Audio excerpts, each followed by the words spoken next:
يا مساء الخير يا صباح الفل، على حسب ما انت تشوفوا الفيديو معايا. كومنت حلو ولايك. وطبعا ده يا جماعة في واحدة من المتابعة كانت بتقول لي احنا عايزين نعرف الفرق بين الفرخة من تطبيق، يعني الفرخة اللي بتبيض والفرخة اللي هي امتى هتبدأ تبشر ان شاء الله بإذن الله.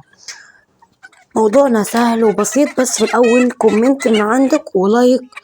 ويلا بقى عايزه اقول لكم انا بدي ايه الفتره دي. والفراخ دي ربيتها معاكم تبارك الله تبارك الله، حاجه زي العسل، حاجه قشطه كده.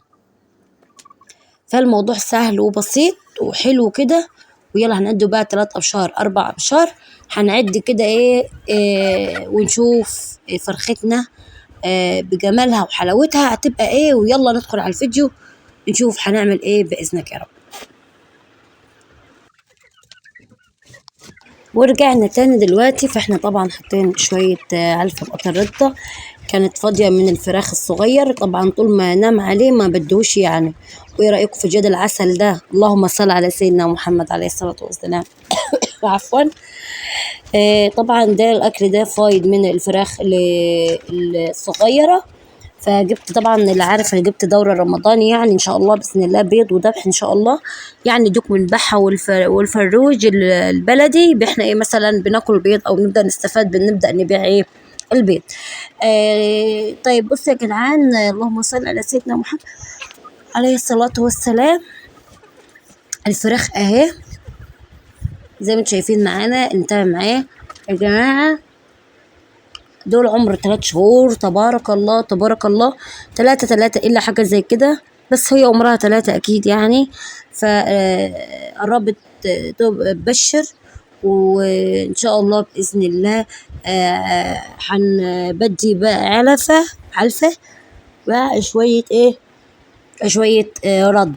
وساعات ببل العيش، لو في عيش عندي عيش صينية مثلا فايض من صينية، شوية رز عندنا حلوين كده فاضيين، ببدأ ان انا بكبهم في الزبالة، لان انا ببدأ بقى اديهم ايه للطيور بتاعتي.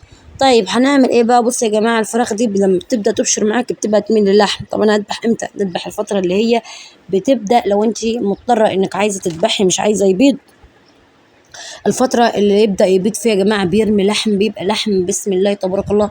الفروجة ممكن تعدي الكيلو.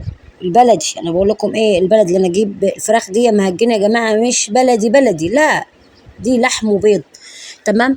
البلدي يا جماعه بتبقى ناشفه كده وعصا رجلها معصعصه وفجريه كده. تمام. فتبارك الله تبارك الله نهدى عليها كده ونستنى لحد ما تبقى العمر ده، وبتبقى غليظه كده معاك وبتتخن تعرفيها على طول جرب تبشر. هنمسك الفرخه دي هنبدا ايه، هعمل معاكم التست اللي هو هتعرفيها الفرخه امتى تبيض وامتى عليها البيضه وامتى ايه بتاع دي الفرخه اللي معانا.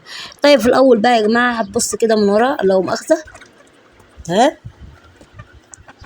في عظميتين في الفرخه من ورا، في عظميتين في الفرخه من ورا. العظميتين دول لو انت تعدي 4 صوابع كده، اللي هي 4 ابشار 4 صوابع، وموسع 4 أو 3 يبقى تمام. الله ينور، الفرخة قربت تبيض. لو 2 ولا 1 لسه معاكي لازم تكمل 4 بين العظميتين دول اهم. لازم تحطي ال4 صوابع دي، تلاقي الفرق بين العظمة والعظمة 4 أبشار، على طول تعرفي ان هي الفرخة تبارك الله معاكي بقيت حلوة وتمام التمام يا عسل. اهو زي ما انا بعمل كده بالظبط، انا بقول لك وبديك الزتونة. بصوا شبرين تمام 3 ال4 3 يا اما 4 كده، ان هي الفرخة معاك قربت تبيض. تحسي كده الفرخة كده سمنانة وغليظة كده وحاجة كده زي العسل، ها، تخينة يعني. طيب بص الفراخ بتاعتي لازم طبعا نبص على الحركة دي، تلاقي الجسم معاها كده يا جماعة ابيض كده محمر كده، محمر وسخن على طول. اول ما تبدا يبيض معاكي انزل بالمضادات الحيويه يا جماعه البشريه، لان سبحان الله سبحان الله البيض ده زي عن التبويض يحدث ليها حاجات زي ارتفاع درجه الحراره وحاجات زي كده. ففي ستات كتير برضو في كومنت كانت قالت لي احنا اول ما يبدا يبيض معانا بيبدا الفراخ تموت، احنا نعمل ايه؟ حبيبه قلبي تبارك الله تبارك الله، خلي بالك من الحاجه دي و... ولازم تديها سبحان الله سبحان الله.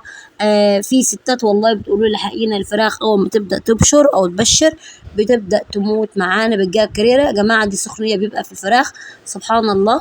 يعني انا مش النهارده وامبارح انا مربيه الفراخ، فطبعا لازم تدي بقى بمضادات حيويه طبيعيه. الطبيعيه زي يا جماعه التوم البلدي اللي هو في البيت بيدق هون يتحط عليه شويه خل، ويبدا بقى تقدميه بقى للفراخ، يا اما عليك وعلى المضاد الحيوي اللي هو البشري، سواء 500 او 1000، هما الاتنين بيبقى حلوين، هما مفهومش اضرار يعني.